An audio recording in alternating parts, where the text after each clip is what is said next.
लेकिन अगर किसी ने आपको बोल दिया कि नींबू पानी पियोगे ना 1 महीने में 5 किलो, तो आप फटाफट उसको फॉलो करोगे। तो पता है Google knows better than influencers. हमारे देश में बहुत ज़्यादा नॉलेज है।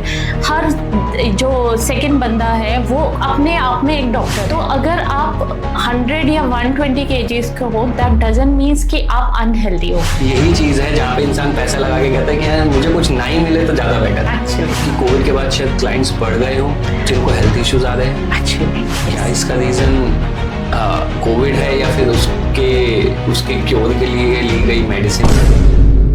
Hey everyone, welcome back to Tajurba talks with Jitesh, sponsored by Nutrishape and Unique Resin Creations. आजकल एक टॉपिक है जो मार्केट में बहुत जोरों शोरों से चल रहा है और वो है वेट लॉस। हर दूसरा इंसान वेट लॉस के बारे में बात कर रहा है, उसके बारे में जानना चाहता है, उसके बारे में सीखना चाहता है कि वेट लॉस कैसे किया जाए। लेकिन वेट लॉस के लिए जो एक बहुत ही ज़रूरी फैक्टर है वो है डाइट। बट उस डाइट के बारे में डिटेल में जानने के लिए कोई भी राजी नहीं है। कोई भी उस डाइट की गहराइयों में नहीं जाना चाहता, जिसकी वजह से सोशल मीडिया पर मिलने वाले तरह तरह के नुस्खे फॉलो करके इंसान अपनी हेल्थ को मुश्किल में डालने के लिए भी राजी हो जाता है। इसलिए हमने आज बुलाया है मिसेज नेहा वरुण उपाध्याय जी को, जो कि एक क्लिनिकल डाइटिशियन है and she has been awarded as one of the top 10 prominent women dietitian and nutritionist in India by leading business magazine Silicon India. तो आइए जानते हैं नेहा जी से कि ये जो सोशल मीडिया पे मिलने वाले छोटे मोटे नुस्खे हैं वो किस तरह से हमारी हेल्थ को इम्पैक्ट करते हैं, क्या वो हमारे लिए सच में फायदेमंद है या फिर हमें सच में अपनी डाइट पे ध्यान देने की जरूरत है। तो चलिए अपने गेस्ट के पास और जानते हैं क्या है उनका तजुर्बा as a clinical dietitian.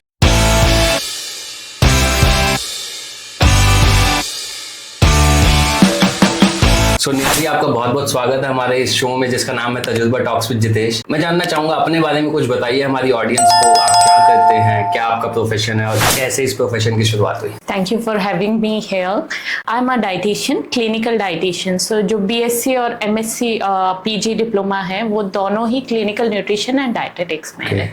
Dietitian बनने का कैसे सोचा आपने? डाइटिशियन का कोई ऐसे बहुत ये नहीं था कि डाइटिशियन ही बनना है। पहले सपना था कि डॉक्टर बनना है, तो MBBS का एग्जाम, PMT का एग्जाम देना था। उसमें से 2-3 मार्क्स जो रह गए उससे आयुर्वेदा और डेंटिस्ट मिल रहा था। तो पापा ने कहा, और खुद का भी सपना था कि नहीं MBBS करना है। सो आई थॉट कि एक बार और ड्रॉप लेके और करते हैं। फिर वहाँ पे एक न्यूट्रिशन सब्जेक्ट दिखा। So because I am from the boarding school, तो खाना बनाना बिल्कुल नहीं आता था, बस खाने का मज़ा आता था। तो आई थॉट कि चलो न्यूट्रिशन लेते हैं, तो थोड़ा सा आप ये भी चीज़ें सीख जाते हो जो आपकी बेसिक स्किल्स है। हम कह सकते हैं कि एक तो सपना डॉक्टर बनने का और साथ ही साथ अपनी बेसिक स्किल्स को डेवलप करने का एक चाह, वो दोनों मिक्स हो गया, आपको डाइटिशियन बना दिया एक्चुअली। फिर जब आपने BSc में जब हम लोग एडमिशन ले लिया, उसके बाद देन आई रियलाइज कि this is not just a nutrition कि आपको दाल चावल सब्जी रोटी खानी है। उसमें बहुत सारी चीज़ें ऐसी हैं जो कि हम समझ नहीं पाते हैं। मतलब हम खाने को देख के ये नहीं समझ पा रहे हैं कि इसके अंदर इतना सारा न्यूट्रिशन है जो हमारी पूरी बॉडी को, है ना, और हमारी जनरेशन्स को भी चेंज कर सकता है। फिर धीरे धीरे करके वो इंटरेस्ट जो है ना वो डेवलप होता गया। जैसे आपने बताया कि हम खाने को देख के नहीं, एक आम आदमी तो नहीं बता सकता, क्योंकि इंक्लूडिंग माई सेल्फ ऑल्सो, कि मुझे भी नहीं पता, कि मैं बहुत कंफ्यूज रहता हूँ कि कोई बोलता है ना, मैं जब जिम जाता था तो उन्होंने कहा कि आपको कार्ब्स इतने लेने हैं और प्रोटीन इतना लेना है, तो मुझे वो समझ ही नहीं आता। तो मैं आज तक कोई डाइट फॉलो नहीं कर पाया। तो मैं कहूँगा, और बहुत सी ऑडियंस हमारी ऐसी होगी जो इसी चीज़ में कहीं ना कहीं कंफ्यूज रहती है, और बहुत सारे गलत लोग भी मिलते हैं जो कुछ भी गलत तरीके से उनको बता दें। तो थोड़ा सा आप एक्सप्लेन करना चाहेंगे बेसिक चीज़ें जो हम रोज़ाना खाते हैं और उसको किस तरीके से एक आम आदमी उसको कैलकुलेट कर सकता है अपने लिए? खाना जो है वो बहुत ही ज़्यादा एक बेसिक रिक्वायरमेंट है हम लोगों की, और अगर वो सही तरीके से हमारी बॉडी में नहीं गया तो वहाँ पे जो चेंजेस आते हैं वो हमारी लाइफ लॉन्ग को अफेक्ट करते हैं। और बिकॉज खाना ही हमारे रिप्रोडक्टिव सिस्टम को डेवलप करने में हेल्प करता है, तो हमारी जनरेशन्स पे भी उसका इम्पैक्ट आता है। अभी क्या होता है कि लोग क्या करते हैं, क्योंकि उनको बहुत सारे व्यूज चाहिए हैं, बहुत सारा उनको फॉलोअर्स चाहिए, तो आपने कभी कोई बात सुनी कि अजवाइन का पानी पीने से वेट लॉस होता है या नींबू का पानी पीने से वेट लॉस होता है, तो वो क्या करते हैं कि उन चीज़ों को ज़्यादा फोकस करके और उनको इस तरीके से लोगों के सामने, बिकॉज आपकी रिक्वायरमेंट है वेट लॉस की, आप ढूंढ रहे हो कि वेट लॉस कैसे आ जाए। अब आप डाइटिशियन के पास जाओगे तो डाइटिशियन आपको क्या कहेगी कि खाना एक तपस्या है, आपको कम से कम 3 महीने बहुत रेगुलर बेसिस पे और बहुत इंटरवल्स पे बहुत एक संन्यास टाइप से आपको उसको फॉलो करना पड़ेगा। लेकिन अगर किसी ने आपको बोल दिया कि नींबू पानी पियोगे ना 1 महीने में 5 किलो, तो आप फटाफट उसको फॉलो करोगे। तो ये जो कॉन्सेप्ट है वो ऐसे लोगों ने, बिकॉज उनको अपने चैनल्स बढ़ाने या उनको अपने व्यूज बढ़ाने, उनको अपने फॉलोअर्स बढ़ाने, they are not actually dietitian, they are influencer. तो वो उस तरीके से अपने आप को प्रेजेंट करते हैं, लोग उनसे अट्रैक्ट होते हैं, and this is causing the main issue in people, क्योंकि every individual is bio individual. आपकी रिक्वायरमेंट अलग है, किसी और की रिक्वायरमेंट बिल्कुल अलग है। लेकिन अगर आपने वही चीज़ ले ली, आपकी डाइट सामने वाले बंदे ने फॉलो कर ली, तो उनको हो सकता है लिवर का इशू आ जाए, उनको हो सकता है किडनी का इशू आ जाए। तो वो जो इश्यूज आते हैं उनसे फिर हम लोग जो क्लिनिकल बेस पे हम लोग काम कर रहे हैं, तो वी आर सीइंग कि कितना ज़्यादा डैमेज बॉडी को ये रॉन्ग इन्फॉर्मेशन से हो सकता है। आपने वेट लॉस की बात करी। वेट लॉस आजकल मतलब हमारी जनरेशन बोल लो, हमारा एक रूटीन बोल लो, ऐसा हो गया कि जिससे मोस्टली मुझे ऐसा लगता है कि 100 में से 90 लोग तो अनहेल्दी है ही है, मतलब वेट लॉस की रिक्वायरमेंट है ही है उनको। तो मैं जानना चाहूंगा, जैसे आपने वो बताया कि नींबू पानी का जो बहुत से इन्फ्लुएंसर्स है और बहुत जगह में देखने को मिलता है कि नींबू पानी पी लो सुबह खाली पेट तो आपका वेट लॉस हो जाएगा, ये ऐसा पी लो वैसा पी लो। तो उनका आपने कहा कि ऐसा जरूरी नहीं है कि वो हर किसी के लिए काम करेगा, तो अगर किसी को उसका कोई साइड इफेक्ट हो सकता है क्या? See every individual is bio individual. इसका मतलब ये होता है कि आपके जीन्स, आपकी गट बैक्टीरियाज जो है, माइक्रोबायोम्स जो हैं, आपकी थिंकिंग, लाइफस्टाइल, ये सारी चीज़ें हमारे फूड को अफेक्ट करती हैं और हमारी हेल्थ को अफेक्ट करती हैं। तो इवन अ सिंगल थिंग जैसे कि नींबू पानी है, वो हमारे टीथ को थोड़ा डैमेज कर सकता है, हमारी बोन्स को थोड़ा सा वीक कर सकता है। तो it is not for everyone कि हर कोई उसको ले सकता है। विटामिन सी इज़ गुड, लेकिन आप ये समझो कि विटामिन सी की लाइफ कितनी है। आप जरा सा अगर गर्म पानी में नींबू डालते हैं तो विटामिन सी खत्म हो गया। तो विटामिन सी की जितनी रिक्वायरमेंट है और उसको किस फॉर्म में लेना है और आपकी बॉडी के लिए वो कितना जरूरी है, कितने ग्राम्स आपको लेना है, दैट इज व्हाट इम्पोर्टेंट। तो उसके लिए एक क्लिनिकल डाइटिशियन के पास जाना बहुत जरूरी है अगर आपको इन चीजों का ध्यान रखना है। जरूरी नहीं है clinical dietitian, but someone who is qualified, at least कम से कम 3 साल उसने न्यूट्रिशन स्टडी किया हो, लोगों के साथ उसने काम किया हो, तभी आप उसके पास जा सकते हैं। जिन्होंने 3 मंथ्स का कोर्स किया है, 6 मंथ्स का कोर्स किया, इतना तो हर किसी को पता है। Google knows better than influencers. तो आप खुद गूगल करके वो निकाल सकते हैं जो वो बता रहे हैं। ओके, सो मैं थोड़ा सा आपकी जर्नी के बारे में दोबारा से जानना चाहूँगा कुछ चीज़ें, कि आपने MBBS का सपना देखा, then you went into dietitian और न्यूट्रिशंस एंड ऑल। तो उसके बाद क्या पहला प्रोजेक्ट में कह लूँ या फिर पहला काम क्या किया उसके बाद? अच्छा, आपकी पढ़ाई कंप्लीट हो गई उसके बाद? सबसे पहले डॉक्टर नहीं बनना था। जब आई वॉज वेरी यंग, बहुत छोटे थे, तो आई वॉज थिंकिंग कि मुझे ना फिल्म स्टार बनना है। तो हेमा मालिनी उस समय बहुत फेमस थी एंड हमको हमेशा लगता था ना कि हमको हेमा मालिनी बनना है। तो जब मुंबई गए, मतलब I have done my BSc and PG, उसके बाद फिर मुंबई पे इंटर्नशिप के लिए गए। तो पापा को बिल्कुल ये विश्वास था कि ये लड़की फिल्म इंडस्ट्री में जाएगी, वो उधर पे जाके अपना बायोडेटा, रिज्यूमे सब डालेगी। फिर उसके बाद जब आप न्यूट्रिशन पढ़ने लगते हो, वहाँ पे एक नायर हॉस्पिटल है मुंबई में, वो एक गवर्नमेंट हॉस्पिटल है। सो सलोमी बेंजामिन वो हमारे मेंटर थे। व्हेन आई मेट मैम, उनका ऑरा इतना अच्छा था ना, वो इतना मतलब the way she walk talk और उनका नॉलेज जो था, सिंपल लेडी, साड़ी पहन के बहुत सिंपल सी लेडी। और बट जब वो खड़े होते थे, अच्छे अच्छे डॉक्टर्स उनसे उनके नॉलेज के कारण वो उनसे पूछते थे कि मैम इसको कैसे करना है, किस तरीके से ट्रीट करना है, उनकी एडवाइस पहले ली जाती थी। देन आई रियलाइज कि नहीं, फेमस होना और लोगों की सेवा करना वो कंप्लीटली यू नो अलग-अलग आप चीज़ें। हाँ अलग अलग चीजें हैं। तो वहां से फिर आपके माइंड में आया कि नहीं हेमा मालिनी को हम छोड़ देते हैं, इनको अपनी एक Actually, रोल मॉडल बनाते हैं। हाँ देन उसके बाद what was your first project? It was you know जब मुंबई में थे वो सारा क्लिनिकल फील्ड था, तो पेशेंट देखना, टीबी के पेशेंट, कैंसर के पेशेंट, बर्न पेशेंट बहुत ही ज़्यादा क्रिटिकल होते हैं बिकॉज उनसे यू नो प्रोटीन पूरा लॉस हुआ है। जो छोटे छोटे बच्चे आ रहे हैं जिनको जेनेटिकल प्रॉब्लम्स है, या फिर विमेन विथ इनफर्टिलिटी, या फिर प्रेगनेंसी के या डिलीवरी के दौरान जो उनको प्रॉब्लम हुए हैं, तो ऐसे बहुत सारी चीज़ें थी जिसको देख के आई रियलाइज कि कितनी मेहनत, मतलब कितनी ज़रूरत है लोगों को एक अच्छे डाइटिशियन की, एक अच्छी यू नो इंफॉर्मेशन की, जो राइट इंफॉर्मेशन उन तक पहुंचा सके।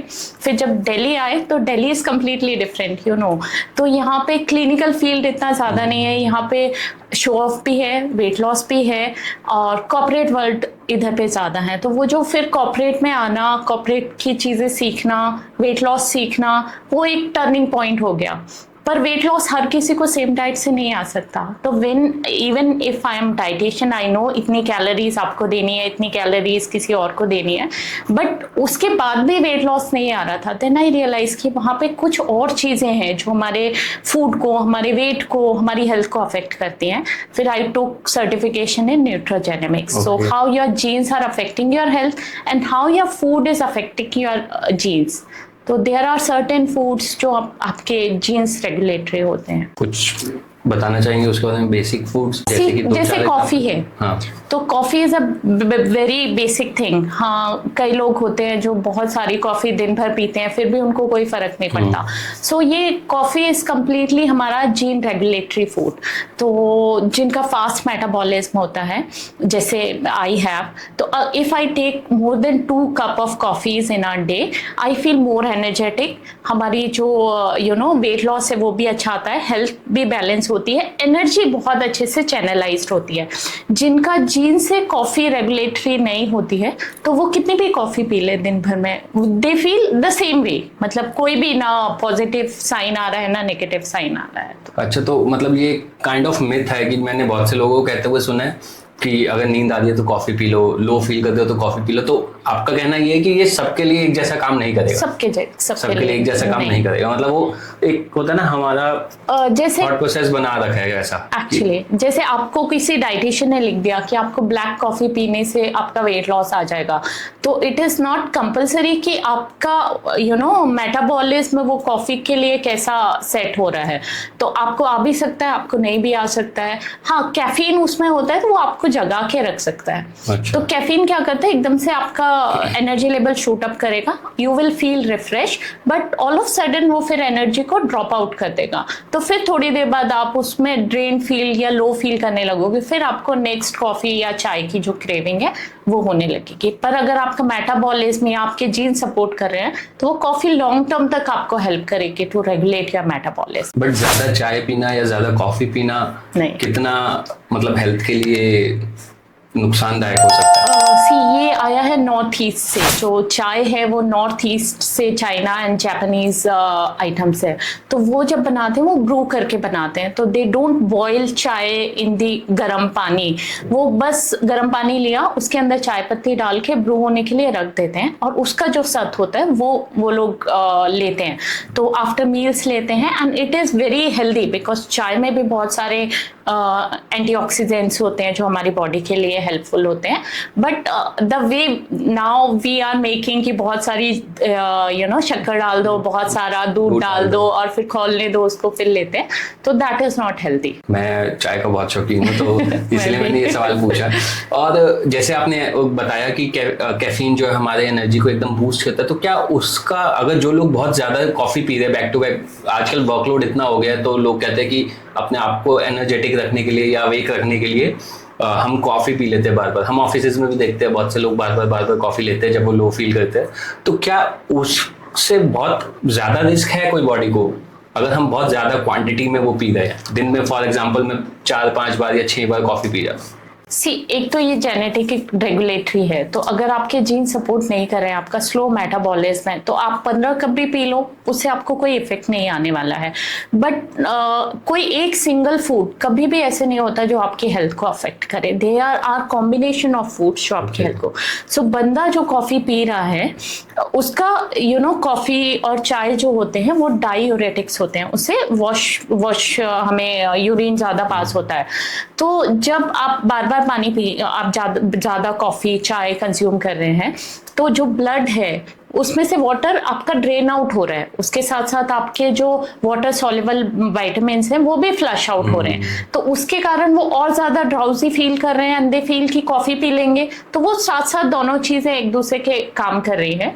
Rather than having 4-5 cup coffee, अगर कोई फ्रूट चूज कर लिया जाए या उस समय थोड़े से मखाने, रोस्टेड चना, कुछ हेल्दी ऑप्शन चूज कर लिया जाए, तो ये चीजों को बैलेंस किया जा सकता है और जो हेल्थ हैजार्ड्स होते हैं या जो प्रॉब्लम्स आती हैं वो थोड़ी कम हो जाएंगे। आजकल बच्चों के लिए मार्केट में देखा है बहुत तरह की एनर्जी ड्रिंक्स आ गई है। मैंने सुना तो है कि this is not good at all किसी भी बच्चे के लिए, स्पेशली वो बच्चे ही ज्यादा पी रहे हैं।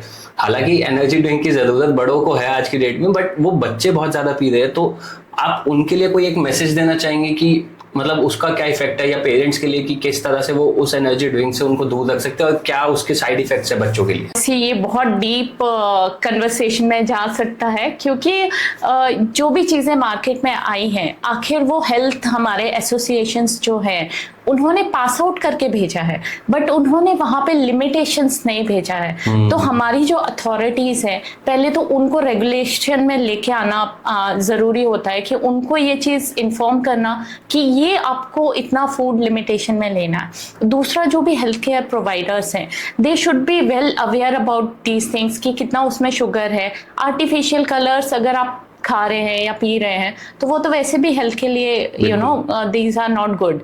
और शुगर एकदम से स्पाइक्स बनाते हैं, तो जब शुगर स्पाइक्स बनाते हैं तो बच्चे बड़े एक्टिव पूरा खेल रहे हैं और माँ बाप को बड़ा अच्छा लग रहा है कि हाँ हमारा बच्चा तो बड़ा एक्टिव है, बहुत अच्छे से सारे काम कर रहा है, एंड फिर वो क्रैंकी होना शुरू हो जाते हैं। तो इस तरीके से जो हम बार बार अपने शुगर के पीक्स बनाते हैं, तो इंसुलिन हो रहा है, इंसुलिन की पीक बन रही है। अभी इंसुलिन अकेला काम नहीं कर रहा है, इंसुलिन के 3 काउंटर रेगुलेटरी हार्मोन्स भी होते हैं।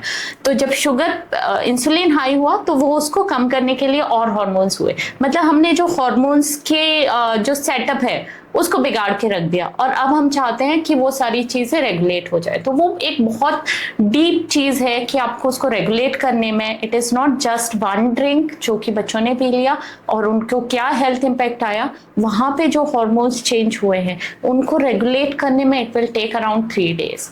तो वो सारी चीजें हम लोग नहीं समझ पाते हैं। वी थिंक कि चलो एक चिप्स का पैकेट दे दिया, एक हेल्थ ड्रिंक दे दिया, चलेगा, बट करना भी पड़ता है। अगर मार्केट में है, बच्चा देख रहा है, तो आप कितना माँ को रोकोगे या कितना बच्चे को आप समझाओगे? तो वो भी मतलब यहाँ पे एक बहुत बड़ा रोल है हमारी सामाजिक व्यवस्थाओं का। जो शॉपकीपर्स हैं कि वो कैसे डिस्प्ले कर रहे हैं, टीवी पे कैसे ऐड आ रहे हैं, तो हम सबको सेंसिटिव होना पड़ेगा उस चीज के लिए। I agree. अकेले तो देखो कोई भी कुछ नहीं कर सकता, क्योंकि बच्चे हैं वो तो जिद करेंगे ही करेंगे।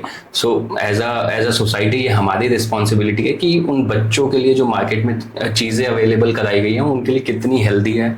हमारी जो ऑर्गेनाइजेशंस है, हमारी जो गवर्नमेंट है, या जो भी हमारे ऑफिशियल्स हैं, उनको ये चीज़ ध्यान रखनी पड़ेगी कि उस पर कंजम्पशन कितनी लेनी चाहिए, क्या क्या चीज़ें उसके अंदर होनी चाहिए जो बच्चों को इम्पैक्ट ना करे। ये होना बहुत ज़रूरी है। तो आपने जैसे बताया आप दिल्ली आए, तो दिल्ली में आपने जॉब करी पहले या फिर आप कैसे अपना ही बिजनेस किया आपने इनिशियली? जब दिल्ली आए, शादी के बाद दिल्ली आए थे, तो वरुण और हम दोनों जॉबलेस थे। तो एक ब्रिटानिया ने एक बड़ा अच्छा सा प्रोजेक्ट लॉन्च किया हुआ था। वहाँ पे हमें घर घर जाकर फीमेल्स के हेल्थ स्टेटस लेने थे और उनको 3 महीने तक डाइट देना था और फिर चेक करना था। तो पहले वो लिया, फिर VLCC में काम किया, सोना रोड पे था, वो बहुत दूर था, ट्रैवलिंग थी, बट वो एक बहुत अच्छा एक्सपोजर था जहाँ पे काम किया। और फिर उसके बाद डॉक्टर शिखा शर्मा के साथ काम किया। वहाँ पे एक नई कम्युनिटी थी, बिकॉज आप ओवर द फोन काम कर रहे थे, आप इन पर्सन आप पेशेंट को नहीं देख रहे थे, बट फिर भी उनसे कैसे कनेक्ट होना है वो सीखना। आप अपनी टीम में कैसे काम करते हैं, टीम वर्क बना के वो सीखना, फिर प्रेगनेंसी एंड डिलीवरी, ये सारी चीज़ें हर फीमेल के उसमें आती हैं, जहाँ पे आपको चैलेंज लेना होता है और आपको एक डिसीजन लेना होता है अपने लिए कि क्या आपके लिए सही है, तो वहाँ पे ब्रेक्स आते हैं। एंड आई हैव हर्ड कि मतलब स्टडीड समवेयर कि 95% फीमेल इंडिया में जब प्रेग्नेंट होती हैं तो वो अपना जॉब छोड़ देती हैं, और उसमें से केवल 75% विमेन वो फिर हमेशा हाउसवाइफ हो जाती हैं। फिर after some time they think कि अब उनको कैसे अपना करियर इस्टेब्लिश करना है या कैसे वो करना है, फिर वो अकॉर्डिंगली करते हैं। इट्स नॉट डाइट वाला पार्ट।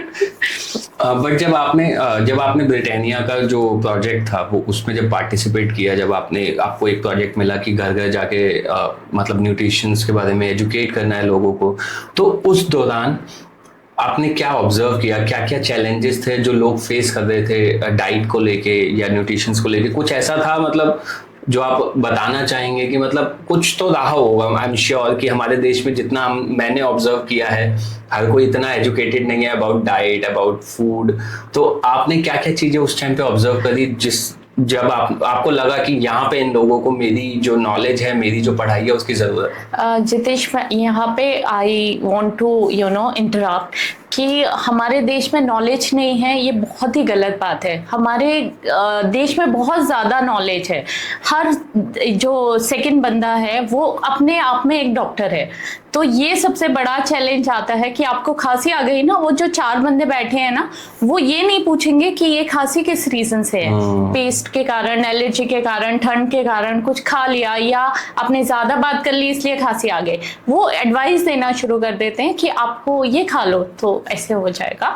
तो सबसे बड़ा चैलेंज ये आता है कि बंदे के अंदर जो नॉलेज है उसको ब्रश अप करके, उसको वॉश आउट करके आपको वो जो सही इंफॉर्मेशन पहुंचानी है। नॉलेज की कमी, आई वुड से। वो सो आपका क्या उस समय क्या चैलेंजेस देखे आपने लोगों के लिए, या मतलब आपने भी कुछ चैलेंजेस फेस किए होंगे उस दौरान? क्योंकि आई एम नॉट श्योर कि हर कोई रेडी हो गया होगा। आप गए हैं अगर घर घर जाके आप किसी से बात करते हैं तो मुझे नहीं लगता कि लोग इतनी आसानी से बात करने के लिए भी राजी हुए होंगे। एक्चुअली वो हेल्थ इम्पेटस कंपनी थी और बहुत बड़ा प्रोजेक्ट था। I was the head of Delhi department, तो अंडर 6 डाइटिशियंस थे। उनको कोऑर्डिनेट करना और लोगों को उनके पास पहुंचाना, तो लोगों को बड़ा अच्छा लग रहा था। And Delhi was very new to me, तो मेरे को नहीं पता था कहाँ पे जाना है, कौन सी मेट्रो लेनी है, कैसे आपको लोगों को ग्रीट करना है। एंड मुंबई और दिल्ली में जमीन आसमान का फर्क है। तो वो जो चैलेंजेस थे इधर के कल्चर को समझना, वो थोड़ा सा चैलेंजिंग था, पर लोगों ने बड़े अच्छे से उस प्रोजेक्ट को एक्सेप्ट किया था। तो लोगों का रिस्पांस बड़ा अच्छा आता था कि डाइटिशियन आ रही हैं, वो डाइट दे रहे हैं। फिर उनको बहुत सारी क्वेरीज होती थी। फिर जब एक एजुकेटेड बंदा आपके घर पे जा रहा है तो लोग बड़े इंटरेस्ट से उनको सुनते थे। बिकॉज पहले उस समय मतलब आज से 12 साल पहले कॉन्सेप्ट ये था कि लोगों को डाइटिशियन के पास जाना होता था। तो जब ये कॉन्सेप्ट आया कि डाइटिशियन आपके पास आ रही है, तो लोगों ने बहुत हार्ट ओपन करके उनका वेलकम किया था। सो नेहा जी, आजकल ने ट्रेंड देखा है बहुत कि वेट लॉस को लेके लोग बहुत सारे, मतलब हर दूसरा आदमी वेट लॉस की बात कर रहा है। चाहे आप किसी ऑफिस में चले जाओ, आप कोई सोशल मीडिया पे कोई रील देख लो, कोई वीडियो देख लो, जिसको देखो उसके माइंड में ये चले कि मुझे वेट लॉस करना है, या फिर आपको वेट लॉस करना है, मैं आपको कैसे बताता हूँ। तो इसके ऊपर आपका क्या व्यू पॉइंट है? क्या आपके पास भी क्लाइंट्स आते हैं वेट लॉस के बारे में? हाँ, एक्चुअली क्लाइंट्स तो सारे जब आते हैं वो वेट लॉस के लिए आते हैं, लेकिन वेट लॉस का concept in my concern completely different है। क्योंकि अगर आप अफ्रीकन्स को देखते हो, they are the healthiest breed on the earth. तो वो जो उनकी ब्रीड है वो सबसे ज्यादा स्ट्रॉन्गेस्ट है। उनका वेट भी 100+ ही है, लेकिन जब आप उनकी मसल्स स्ट्रेंथ चेक करते हैं, बोन मास चेक करते हैं, तो दे आर हेल्थीएस्ट ब्रीड। तो अगर आप 100 या 120 kgs के हो, दैट डजंट मीन्स कि आप अनहेल्दी हो। हेल्दी होने का मतलब है कि आपकी इम्यून सिस्टम कितना अच्छा है, आपके एनर्जी लेवल्स कितने अच्छे हैं, how you are responding to weather changes, environmental changes, कोई नया इन्फेक्शन आया उससे आपकी बॉडी कैसे फाइट कर रही है। तो वेट लॉस थोड़ा सा आई फील कि ओवररेटेड है। और हम केवल वेट लॉस की बात करते हैं, हम हेल्दी रहने की बात नहीं करते हैं। बट सारे क्लाइंट्स वेट लॉस के लिए आते हैं, उसके बाद उनका कॉन्सेप्ट चेंज होता है कि ठीक है, इवन इफ आई एम 80 और आई एम 40, अगर मैं हेल्दी हूँ तो ये वेट ठीक है। तो ये वेट का कैलकुलेशन मतलब मुझे एक आम आदमी को कैसे पता होगा कि मेरा वेट अगर फॉर एग्जांपल 80 केजी है तो वो 80 केजी मेरे लिए ठीक है या नहीं है, तो वो क्या आम आदमी भी कैलकुलेट कर सकता है इस चीज को? सी उसके लिए कुछ मशीन्स है, वेइंग स्केल्स हैं, BCA है जो हम लोग काउंट करते हैं, स्किन थिकनेस काउंट करते हैं, बोन मास काउंट करते हैं। तो देयर आर सर्टेन असेसमेंट्स जो हम लोग चेक करते हैं, उसके अकॉर्डिंग बता सकते हैं कि आप कितने हेल्दी हैं या फिर कैसे आप, अगर आप अपने वेट पे कंफर्टेबल हैं तो आप हेल्दी हैं, मतलब आप अगर इम्यून सिस्टम आपका अच्छा है, आपके एनर्जी लेवल्स अच्छे हैं तो इट इज़ ओके। बट हाँ, गॉड ने हमें एक पर्टिकुलर फ्रेम में भेजा है, तो अगर भगवान ने हमारा बॉडी फ्रेम बहुत छोटा सा बनाया and I am just like अ गोलगप्पा घूम रहे हैं बहुत सारा वेट कैरी करके, वो भी हेल्दी नहीं है। लेकिन एक पर्टिकुलर, ऐसा नहीं कि आप अगर आपकी हाइट 160 है और आप चाह रहे हो कि नहीं 40 किलो मेरा वेट होना चाहिए और आप उसी के लिए मेहनत कर रहे हो कि अंडर 50 जाना है, अंडर 50 जाना है, तो वैसे भी कॉन्सेप्ट दिमाग में नहीं रखने चाहिए। बहुत ज़्यादा वेट पे दिमाग को प्रेशर नहीं देना चाहिए। सो इंसान को अगर मतलब जैसे मुझे नहीं समझ आ रहा कि क्या मैं हेल्दी हूँ या नहीं हूँ, तो कितने टाइम के गैप में उसको अपना एक रेगुलर चेकअप करा लेना चाहिए अपनी हेल्थ को लेके? बॉडी चेकअप तो अगर अंडर 30 हैं तो आई फील साल में एक बार करा लेना चाहिए फुल बॉडी चेकअप, और अगर अंडर मीन्स ओवर 30 इयर्स है तो 6 मंथ्स में 8 मंथ्स में एक बार फुल बॉडी चेकअप करा लेना चाहिए। बट अगर उसमें कोई पर्टिकुलर चीज़ है कि आपका HbA1c हाई आ रहा है या आपके किडनी पैरामीटर्स ऊपर नीचे हुए हैं या लिवर के थोड़े से हुए हैं, और जेनेटिकली हमें पता होता है कि माँ बाप को कौन से डिजीज हैं या हम किससे एक्सपोज्ड हैं, तो वो वाले टेस्ट हमें थोड़ा सा फ्रिक्वेंटली करा लेना चाहिए। इसमें आई हैव सीन पीपल, जैसे लोग टेस्ट कराने जाते हैं और टेस्ट करा के आते हैं और वो देखते हैं अरे सब नॉर्मल आ गया, मेरे तो पैसे वेस्ट हो गए। और कुछ लोग आते हैं उनको ऐसे लगता है कि नेहा मैं टेस्ट कराऊंगा, कुछ निकल आया तो फिर मुझे टेंशन हो जाएगी, तो इसलिए मुझे टेस्ट नहीं कराना है। तो ये चीज़ें भी थोड़ा सा हमें अगर आपको पहले पता चल गया कि आपको ये डिजीज़ हो सकती है, आप इसके प्रोन हो, तो आप पहले से केयर करना शुरू कर देंगे, उसके प्रिकॉशंस लेना शुरू कर देंगे, तो आप ज़्यादा हेल्दी रहोगे लॉन्ग टर्म तक। बिल्कुल सही बात है। मैं पहले जब मैं छोटा होता था ना, तब मैं ये सोचता था कि यार मैंने टेस्ट कराया कुछ निकला ही नहीं। तो मैं अब मजाक में लोगों को बोलता हूँ कि एक खाली यही चीज है जहाँ पे इंसान पैसा लगा के कहता है कि यार मुझे कुछ ना ही मिले तो ज्यादा बेटर है। एक्चुअली हाँ। तो जब आपने अपनी जॉब छोड़ के अपना बिजनेस एज अ फ्रीलांसर करना शुरू किया, तो उस वक्त इनिशियली क्या क्या आपको चैलेंजेस आए और क्या क्या आपने एक्सपीरियंसेस लिए? ये आप इस तरीके से जानना चाहते हो कि एक लेडी जब अपना जॉब स्विच करती है तो कैसे फील करती है? नहीं, मेरा एक सिंपल सा क्वेश्चन है कि जब एक इंसान जॉब स्विच करता है तो उसको क्या क्या चैलेंजेस आते हैं, और एक ना जीरो से स्टार्ट करना अपने आप में बहुत चैलेंजिंग रहता है, तो वो आपका एक्सपीरियंस कैसा रहा? अच्छा, जब भी प्रेगनेंसी और फिर जब प्रेगनेंसी हुआ, डिलीवरी हुआ, आपके पास एक छोटा सा बेबी है, आपकी खुद की बॉडी आपको सपोर्ट नहीं करती है, और उसके साथ साथ आपने वेट गेन कर लिया है, आपके पास कुछ अलग चैलेंजेस आ गए, तो लाइफ बहुत टफ हो जाती है। और उस समय ये सोचना कि मुझे कुछ नया जॉब शुरू करना है, ये हर किसी के लिए बहुत टफ होता है। We always seek for a help, कि हमारे कोई ऐसा बंदा हो जो हमें खड़ा कर सके, हेल्पिंग हैंड दे सके। बट द थिंग इज कि जब भी मेरे को टाइम मिलता था, I use to brush up my knowledge. तो जो बुक्स रखी हुई थी घर पे, तो दक्ष जब सो गया, घर के काम हो गए, तो वो बुक्स पढ़ते थे और रिसर्च पेपर पढ़ते थे। देन आई रियलाइज कि आप जब जॉब करते हो ना, you are limited to certain things, कि आपको इतनी चीज़ें करनी है। बट जब आप खुद के लिए करते हो ना, आप बहुत सारी चीज़ें एक्सप्लोर करते हो। तो जब स्विच किया, वो चैलेंजिंग ऑब्वियसली था, but I enjoyed a lot. वो जो चीज़ें चैलेंजेस आ रहे थे, उनसे डील करना, लोगों को कलेक्ट करना, लोगों को ये बताना कि आई एम अ डाइटिशियन, और फिर उनको डाइट देना, वो चैलेंजिंग था बट द वे जब उनके वेट लॉस आते थे और वो आके बोलते थे कि नेहा तुम्हारी हेल्प के कारण, उस समय चार्जेस भी आप बहुत कम लेते हो, आप जितनी मेहनत करते हो उससे बहुत कम लेते हो, तो जब रिजल्ट आते थे और वो जो थैंक यू नोट्स लिखते थे, वो तो ऐसे होता था कि आपने पता नहीं क्या जंग जीत ली है, दुनिया जीत ली है। तो बहुत ही अमेजिंग एक्सपीरियंस था वो। क्या आपको ऐसा लगता है कि जस्ट बिकॉज ये एक जो फील्ड है आपका, वो आपका शुरू से एक इंटरेस्ट एरिया रहा है, राइट, तो उसने कुछ हद तक आपकी जो स्विच वाली जर्नी थी वो थोड़ी तो इजी कर दी होगी। मतलब अगर मैं बात करूं कि एक नॉर्मल पर्सन है जो एक किसी फील्ड में नौकरी कर रहा है, बट वो नौकरी छोड़ के एक नया कुछ अलग सा बिजनेस सेटअप करना चाह रहा है, तो उसके लिए एक बहुत बड़ा चैलेंज है। क्योंकि उसका जो पहले वो कर रहा था वो उसका इंटरेस्ट एरिया नहीं था शायद, हाँ। लेकिन अब जो वो करना चाह रहा है वो उसका इंटरेस्ट एरिया है, हाँ। तो वो थोड़ा सा उसके लिए ज्यादा डिफिकल्ट होने वाला है एज कम्पेयर टू कि जो मैं पहले कर रहा था वही मुझे अभी करना है। इट इज जस्ट कि मेरा अप्रोच अलग हो गई है कि पहले मैं जॉब के लिए करता था, अब मुझे वही अपने बिजनेस के लिए करना है। जैसे आपको बताया कि पहले फेमस होना था, हीरोइन बनना था, फिर धीरे धीरे डेवलप हुआ कि आपको डॉक्टर बनना है, फिर धीरे धीरे आई रियलाइज कि आपको फेमस नहीं होना था, आपको लोगों की हेल्प नहीं करनी, मतलब आपको डॉक्टर बन के जस्ट प्रिस्क्रिप्शन नहीं लिखना था, वो कहीं मोटो था कि आपको लोगों से कनेक्ट होना है, उनकी फीलिंग से कनेक्ट होना है, उनकी प्रॉब्लम से कनेक्ट होना है और उनके प्रॉब्लम का सोल्यूशन आपको बनना है।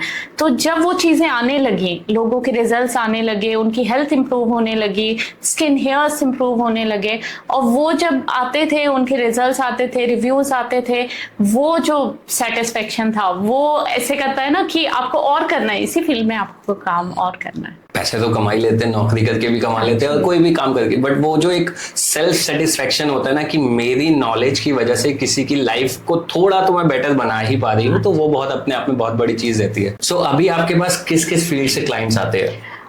ये तो वास्ट वैरायटी है, बहुत अलग अलग जगह से लोग आते हैं।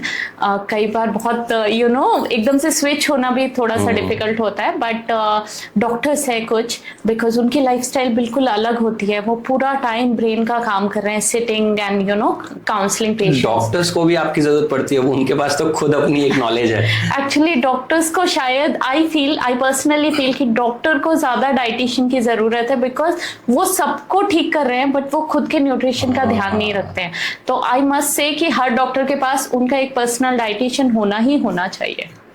फिर बिजनेस के लोग हैं जो इंडिया हेड है या फिर बड़े बड़े बिजनेस के हेड हैं, वो हैं। फिर कॉर्पोरेट से लोग हैं। टीचर्स मोस्टली आते हैं, टीचर्स की लाइफ बहुत चैलेंजिंग है, वो आते हैं। इनफर्टिलिटी, पीसीओडी वाले क्लाइंट्स हैं, और कुछ बच्चे हैं जो कि ओबेसिटी के कारण वो ज्वाइन किए हैं। सो आपने बताया कॉर्पोरेट क्लाइंट्स भी आते हैं आपके पास, तो मैं खुद कॉर्पोरेट से हूँ, तो मेरा वो एक मैं जानना चाहूंगा कि किस तरह के चैलेंजेस, किस तरह के प्रॉब्लम्स लेके वो आपके पास आते हैं? कॉर्पोरेट के जो बंदे हैं एक्चुअली वो बहुत हाई एजुकेटेड पीपल है, तो उनको ये समझना कि उनको डाइट की नीड है एक सबसे बड़ा चैलेंज है। और दूसरी बात, जब वो करते हैं तो उनको थोड़ा सा शो ऑफ वाली लाइफ भी है, बिकॉज उनको अच्छा दिखना है, गुड लुकिंग है, बट उनका जॉब जो है वो बहुत डिफिकल्ट है, बहुत टाइम तक they are sitting, they are doing their work on the laptop, और तो उनका जो काम है वो ब्रेन वाला काम है, बट उनका जो रिक्वायरमेंट्स है, उनको जो बॉडी चाहिए होती है, वो उनको एक्टिंग वाले फील्ड वाली चाहिए होती है। तो वो एक बहुत चैलेंजिंग हो जाता है एक डाइटिशियन के लिए, उनको उतना टाइम निकलवाना कि आप इतना टाइम अपने लिए निकालिए, जिम के लिए, डाइट के लिए निकलवाइए, और जो फूड है वो ब्रेन के लिए लीजिए।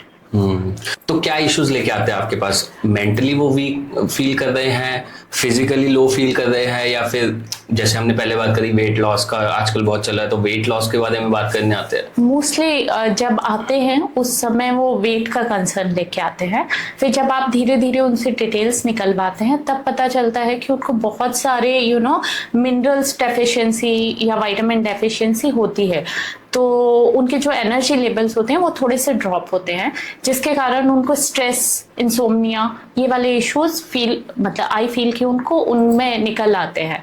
सो तो वो एक इशू है उनके साथ। सो कुछ कॉमन टिप्स मैं कहूँगा कि कुछ कॉमन टिप्स आप देना चाहेंगे स्पेशली फॉर कॉर्पोरेट एम्प्लॉयज़ कि क्या वो बेसिक चीज़ें अपनी लाइफ में फॉलो कर सकते हैं जिससे, और कुछ इजी टू फॉलो जिसे कह सकते हैं हम, कि जिससे वो थोड़ा बहुत तो अपनी हेल्थ पे ध्यान देके या ज़्यादा ध्यान ना भी देके अपनी हेल्थ को थोड़ा सा बेटर बना सकते हैं। जो कॉर्पोरेट वाले लोग होते हैं उनका मोस्टली वर्क सिटिंग वर्क है, वो एसी में काम करते हैं और उनका जो स्ट्रेस है वो ब्रेन पे है क्योंकि वो कॉन्स्टेंटली काम कर रहे हैं, तो बैक इश्यूज ज़्यादा हो जाते हैं कई बार। तो उनका जो है कि उनको कैलोरीज ब्रेन के लिए लेनी है और हमारे ब्रेन को केवल ग्लूकोज और ऑक्सीजन की ज़रूरत होती है, उससे ज़्यादा न्यूट्रिएंट को बॉडी से ब्रेन को कोई मतलब नहीं होता। तो हम लोग क्या करते हैं कि मीटिंग में बैठे हैं लोग, वो प्लेन वाटर लेने की जगह या इलेक्ट्रोलाइट वाटर लेने की जगह they take too much of coffee, tea, caffeine वाला फूड। तो आई सजेस्ट कि उनका जो मील है वो थोड़ा सा स्विच होना चाहिए towards the close to nature food. तो अगर आप कोई मील ले रहे हैं, please include some salads, curd आप उसमें लो जो प्रोबायोटिक है, जो आपकी गट को हेल्थी रखेगा, और थोड़े थोड़े से इंटरवल्स में वाटर लेते रहना चाहिए। यहाँ पे एक इशू आता है कि लोग ना, जब आप बीइंग अ डाइटिशियन आप उनको कहते हो 3 लीटर्स वाटर लेना चाहिए, और ये हर किसी को पता है 3 लीटर्स वाटर लेना है, पर क्या होता है कि लोग एक साथ 500 ml ले लिया। अभी ब्रेन को तो केवल ऑक्सीजन की जरूरत है, जैसे आपने 500 ml वाटर लिया तो जो इलेक्ट्रोलाइट्स आपके ब्लड में थे वो शिफ्ट हो गए उस ऑस्मोसिस प्रोसेस से टूवर्ड्स योर इंटेस्टाइन। तो वो जो इलेक्ट्रोलाइट का आपने रेगुलेशन जो डिस्टर्ब कर दिया, वो एक गलत चीज़ है। तो आप बॉटल रखे रहो, थोड़ा थोड़ा सिप कर करके विद द टाइम आप वो लेते रहिए।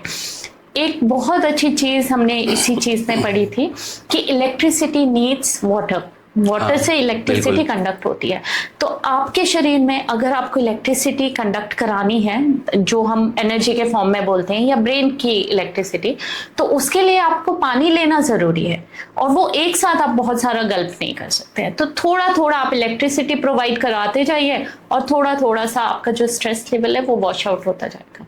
तो ये तो हो गया कि ऑफिस के अंदर बैठ के क्या क्या चीज़ें वो फॉलो कर सकते हैं सो दैट थोड़ा सा एनर्जेटिक फील करें। इसके अलावा जब वो, मैंने सुना है कि रात को खाना छोड़ दो तो थोड़ा सा हेल्थ सही हो जाती है, तो उसके ऊपर कुछ थोड़ा सा डिटेल में बताना चाहेंगे? जो कॉर्पोरेट वाले लोग हैं एक्चुअली वो खाना आप कब खाते हैं? जब आप फ्री हो जाते हैं, आपका माइंड फ्री होता है, फिर आपका brain ask for the food. फिर जब वो घर आते हैं तो वो बहुत ज़्यादा मंचिंग हो जाती है। तो खाना, क्योंकि दिन में एक ही बार खा रहे हो आप, और तो वो बहुत फैमिली टाइम है आपका खुद का पर्सनल है, तो आप अपनी चीज़ें एंजॉय करना चाहते हो, तो वो एक प्रॉपर खाना खाते हैं। फिर जब वो टीवी या मोबाइल देख रहे हैं, नेटफ्लिक्स देख रहे हैं, तो वो उस समय भी मंचिंग कंटिन्यू रहती है क्योंकि ब्रेन उस समय फ्री हो गया। तो व्हाट आई सजेस्ट कि जो कॉर्पोरेट वाले लोग हैं, मोस्टली उन लोगों को जो इंटरमिटेंट फास्टिंग होती है या 2 meals in a day patterns जो होते हैं, वो बहुत सूट करते हैं। तो आप घर से जब निकल रहे हो, एक हेल्दी फूड खा के जाइए, प्रॉपर पूरा फुल। जब आप ऑफिस में हैं तो सैलेड हो गया, कर्ड हो गया, फ्रूट्स हो गए, इस तरीके के फूड चूज कीजिए। और फिर जब आप रात को आ रहे हैं तो फिर आप अपना प्रॉपर मील खा लीजिए। और जो रिफाइंड फूड है उसको थोड़ा सा अपनी लाइफ से एक्सक्लूड करना जरूरी है।